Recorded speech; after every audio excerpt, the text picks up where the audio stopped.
uma habilidade, na verdade, a comunicação. Por isso que ela é desenvolvida. A pessoa ela tem que estar aberta, tem que estar disposta. Gera muita insegurança. Às vezes, assim, um medo de falar e ser rejeitado por quem está ouvindo a nossa mensagem. Eu tinha um pânico de falar em público. Eu era assim, era algo que, sabe, me travava muito. Na época da escola, que tinha que apresentar trabalho, eu ficava afônica. Eu chegava lá afônica e eu não conseguia apresentar. Então, assim, trabalhei um pouco na terapia. Então, eu já não ficava mais afônica, mas eu também não conseguia falar em público.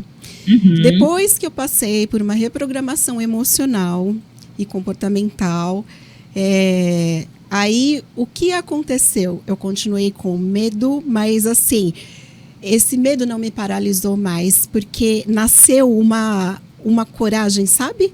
E uma fé de acreditar que era possível eu assim, poder falar para as pessoas e não temer ao que as pessoas fossem dar de feedback. Porque, assim, alguém ia se conectar com aquilo que eu estivesse falando. Exatamente. Então, Ana, nesse meu processo de estudar sobre comunicação, eu desenvolvi um método que chama 3 Cs da comunicação.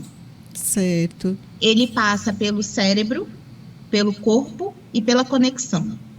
E aí, quando a gente fala de cérebro, a gente fala justamente sobre isso que você falou, Certo. que você precisou reprogramar a sua mente para conseguir falar. Quando a gente é criança e conversa na aula, o falar em público vira um castigo. A professora fala assim: fulaninho, você está falando aí? Você quer vir aqui na frente para falar para todo mundo que você está conversando? E a gente começa a criar aquela imagem de falar em público é ruim, eu vou ser julgado, eu vou falar errado, as pessoas vão rir de mim. Mas se a gente for pensar, a gente não vai em nenhuma aula esperando que o professor erre. A gente não vai em nenhuma palestra esperando que o palestrante erre, ou com um saco de tomate para atacar nele, caso ele erre. A gente não tem esse comportamento. Mas quando é pra gente, a gente acha que todo mundo está ali com o olho e com o dedo Sim. pronto para julgar. E é muito importante que a gente troque esse olhar do medo do julgamento pelo o que a minha mensagem pode contribuir na vida do outro. O que eu sei, o que eu faço, que se eu compartilhar eu melhoro a vida de outra pessoa.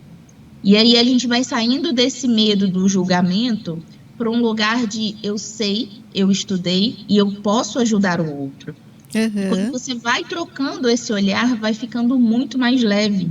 Porque se você der uma gaguejadinha no meio do vídeo, não vai ser um problema. Se você trocar uma palavrinha ali ou outra, isso não vai ser o fim do mundo. Mas a gente precisa primeiro trocar o olhar do medo do julgamento para a oportunidade. E o medo vai embora, mas a ansiedade nem sempre.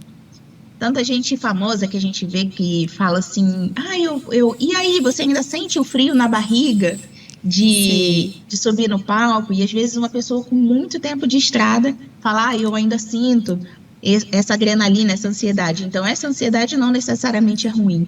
O problema maior é o medo, e é quando ele te paralisa. Aí está o problema. Porque medo a gente pode sentir, mas se a gente age mesmo com medo, já é um passo muito grande. Certo. E mulheres, tenham coragem de passar a mensagem de vocês. E nesse exato momento, tem alguém precisando do que você sabe.